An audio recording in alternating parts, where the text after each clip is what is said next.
very easy to understand. You should read it, get together with your kids and go through it and explain it to make them smarter. And since most people won't read that much, I created another video. It's for free. It's 60 minutes long. Please write this down. It's called The Man Who Could See the Future. Because this book, Second Chance, is about how you can learn to see the future. I was taught to see the future by a man named Dr. R. Buckminster Fuller. That's why I can call the crashes and booms and busts coming. So in a little while, I'm going to have a little video. Lydia. Jesus. Lydia. Is that video ready? So we have a little 4-minute video. It's me on television in 2008 calling the crashes before they happened. Okay? At the end of it is my wife talking about network marketing. For those who want to move to the B side, network marketing. For those who want to move to the I side, cash flow game. So this 4-minute section is part of a 60-minute video. It's free. You can download the free video, again, discuss it with your family. I don't need any more money, but I want you to be wiser into the future.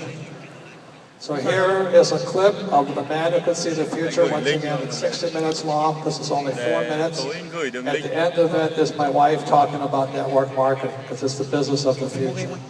So would you play the video, please? This is me on CNN with Wolf Blitzer, risking, looking like a complete idiot, making a prediction of the coming crash. If people start pulling out of the markets in their 50s, in their early 60s, and not having that sort of exposure, we are never going to get to a point where our money lasts as long as we need it to. We need to be participants in this system into our 70s and into our 80s, and then we need a plan for withdrawing those assets, just like we needed a plan for putting those assets in. Yes, and you're putting those assets into those investment bankers that are in financial trouble today. And all I'm saying is, aren't these guys supposed to be the smartest guys on earth? And shouldn't we be careful who we take financial advice from, including the four of us on this panel? Yeah, absolutely. Absolutely. And that's what I'm saying. There's a lot of bad advice. Robert, you're really that worried about Goldman Sachs and Lehman Brothers? Yes. I'm afraid the Federal Reserve will eventually or come close to bailing them out. That's what I'm concerned about. And that young lady who says the taxpayers are not in trouble, who's going to pay for that bailout again is the taxpayer. Lehman Brothers says it plans to file for Chapter 11 bankruptcy protection. The collapse of Lehman Brothers. Lehman Brothers collapsed. Hundreds of bailed out banks are still struggling to repay taxpayers. Way back in 1997, I published this book, Rich Dad, Poor Dad. And in Rich Dad, Poor Dad, I said 3 things that got me in a lot of trouble. One was that the rich don't work for money. Number 2, your house is not an asset. And number 3, savers would be losers. So that was in 1997. And look at what happened in 2007. The real estate market crashed. The government started printing money called quantitative easing, and savers became losers. It's no secret that the California housing bubble has popped with hardships spread wide. Real estate expert Robert Kiyosaki predicted all of this would happen back in 2005, but most people didn't listen. It's the biggest financial bubble in the history of the world. Hoping this wasn't inevitable, but we have had a big jump in foreclosure filings. Let me tell you a little about this. There are 650,000 homes in the United States in foreclosure right now. U.S. foreclosure activity jumped 81% in 2008, which 10 million people lost their homes to foreclosure and were forced out on these streets. And to this day, millions of people are still underwater. They owe more on their house than their house is worth. You want to know what real estate's going to do? Look at jobs. Right. We still have a bad job situation, so Right. there's still a bad real estate situation. Right. Real estate is only as valuable as there's jobs. What made you write Conspiracy of the Rich? It goes back to why don't we have financial education in our schools? Question: was the financial crisis a creation of a wicked conspiracy? A new online book, Conspiracy of the Rich, The 8 New Rules of Money, exposes what author Robert Kiyosaki says is a twisted tale of how the rich control the world economy through, you name it, the Fed, Wall Street, your schools, and the government that supports these entities.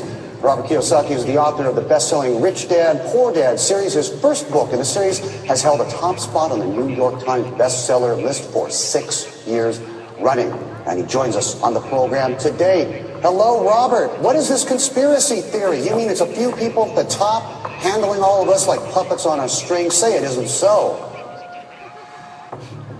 Well, I wish it wasn't so, but I've been a student of this crisis since around 1983, and I could see it coming back in 1983. People that are following the old rules, such as work hard, save money, get out of debt, live below your means, and invest in a wealth. But those of you who are considering a second chance in the B quadrant or the I quadrant, I'd like to introduce you to my sweetheart Kim, because the B quadrant and I quadrant is not for everybody. But this is my sweetheart. The smartest decision I've ever made was, getting married to Kim. I said, that blessing, almost 30 years now.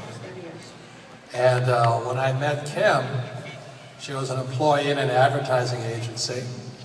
But I was most impressed was you were going for the B quadrant. Yes.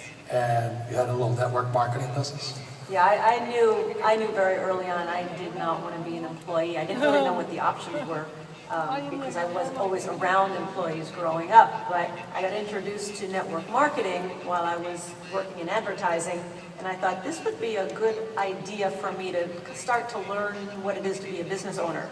So I got set up with this network marketing company. I was representative, and it was a great learning experience for me into what it takes to be an entrepreneur, because if I didn't make the sale, I didn't get any money. And I had to get very creative on how I was going to sell, because of course, like most network marketing, you go to your family and friends, and that runs out pretty fast.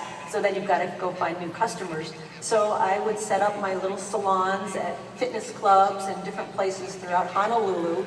And I would continue to sell. And I'd also learn how to sell and what worked and what didn't work. But it was probably one of the best business trainings I could have had early on. And you had to teach other people how to sell in a role. Exactly. Yep. You had to teach others. You had to learn about leadership. So network marketing for me was a great way for me to discover if I wanted to become an entrepreneur. And so when I met her 30-something years ago, I said, man, she's got beauty, she's got brains, and she loves business. I do love business. And we've become business partners 30 years now. I wouldn't be here without her today. And she and I developed the cash flow board game. For those of you who want to find out if you want to be a professional investor versus a passive investor, and you're tired of 401ks and IRAs and Roths and all that other stuff, that's what we developed the cash flow game for. Yes, and so we developed the cash flow board game basically to teach people what it was Robert and I did to become financially free. Yes, so we recommend network marketing if you want to move into the B quadrant, and for those interested in becoming professional investors, check out the cash flow board game. So I actually have a business degree, a college degree in business, but I have to say, getting into network marketing, I learned more about what it takes to be an entrepreneur than I ever learned. Woo!